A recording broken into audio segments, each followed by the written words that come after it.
Hans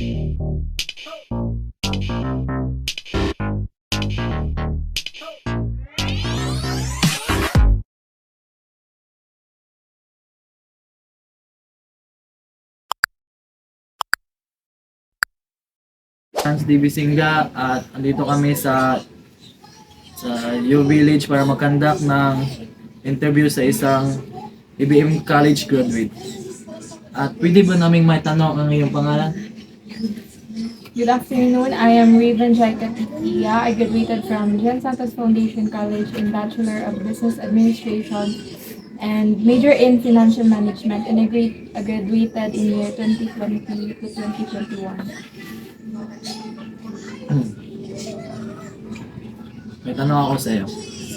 Sa kasalukuyan bang trabaho nagtatrabaho ka ba sa larangan na kaugnay sa BBM na degree? Yes, I'm a financial manager sa isang kumpanya here sa Jensen. At nakakagamit ka karoon ng mga anumang particular na software o tools sa iyong trabaho na nauugnay sa mga prinsipyo ng ABM? At gayon, paano? Oo, ginagamit namin ng Zero Accounting software. It offers a way to simplify monitor transactions for employees and customers. And ginagamit din siya for report generation, expense calculation, and invoicing. So, ano ang mga hamon na naranasan mo sa lugar ng trabaho at paano nakatulong sa iyong edukasyon sa IBM na i-navigate ang mga ito? Personally, nahihirapan ako when it comes to numbers and computers, but with the help of my knowledge ng ABM, marami akong natutunan na mas napadali ang trabaho ko dito. So, sa anong mga paraan nakakatulong sa iyo ang mga yung natutunan sa edukasyon sa IBM na umangkop sa mga pangangailangan sa lugar ng iyong trabaho? For me, it helps me gain solid understanding and familiarity with different business management concepts that can be applied to diverse industries.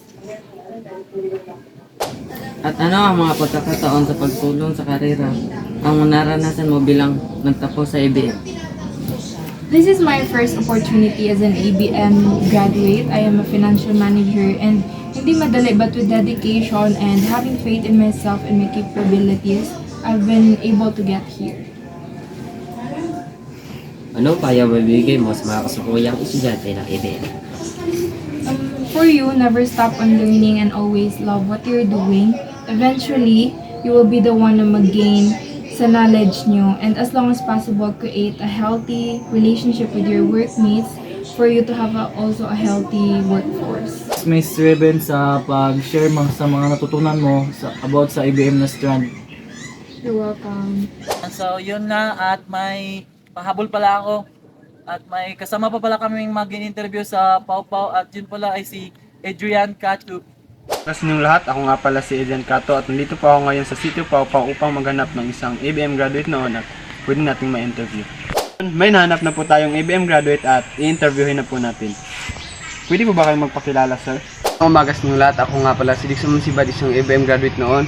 At isa na po akong businessman ngayon at mayroon po akong maliit na negosyo which is ang karinderya at almost 2 years ko na po itong hinahawakan. Ang trabaho niyo ngayon, sir, at may kaugnayan po ba ito sa strand yun noon which is ABM? Isa na po akong businessman at nag-handle ng maliit na negosyo which is yung karinderya po. Malakas po ba yung benta niyo at magkano po yung kita niyo araw-araw, sir? Malakas naman po yung benta, sir, kasi marami pong customer at sa katunayan nga po, ang pinakamaliit po nakita namin sa isang araw is 1,000 po.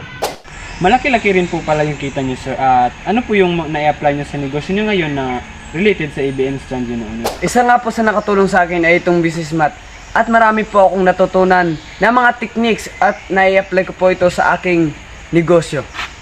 Ano naman yung mga technique na yun, sir? Pwede po ba namin malaman upang may idea naman yung magiging susunod na mga ABM student? Sa mga techniques na natutunan ko ay kung paano i-balance ang negosyo para di malugi, kagaya nga ng pagtitipid ng mga gastusin kagaya ng tubig, kuryente at iba pang mga gastusin. Ano-ano po yung mga hamon na naranasan niyo, sir, as businessman at paano po nakatulong sa inyo yung ABM? Kaya nga sa hamon na naranasan ko is yung malapit na magsara ang aming negosyo. At dahil nga sa ABM, nakagawa ako ng paraan at nakautang sa isang kaibigan. Kung nakautang na po kayo, sir, napalago niyo po ba yung business niyo? Sa katunayan, napalago ko po yung business at nakabayad na po ako ng utang at kasama na po yung interest. ABM student dati, sir, ano-ano po ba yung mga payo na maaari mong maibigay sa mga estudyante na gustong pumili sa ABM na strand? Ang may papayo ko lang sa students na gustong pumili ng ABM strand is dapat may confident kayo at mag-aral kayo ng mabuti. It's because magagamit nyo din ito if kung may business kayo balang araw. Maraming salamat po, sir, dahil pumayag po kayo na ma-interview at sana po mag-improve pa po yung negosyo niyo. Yun po, natapos ko na po ma-interview si sir at sana po may natutunan tayo sa mga sinabi niya. Hello guys, mag-conduct din may karon ako gunsa. Kanang buti na kami. Oh, good afternoon. Ngay mag-conduct dito og interview diri sa Litan Village. Og naami nakita diri nga ay mo sige ka. Yawa na kalimot. Oh, una pa, una. Karon tay gatrabaho baka sa related na ay, mali ulit. Hoy, kamay lang. Sige, nahingan ako. Ilom kay. Wait lang. Sige, pang intro na ako. Wait lang, kamay lang. Taon. Was clear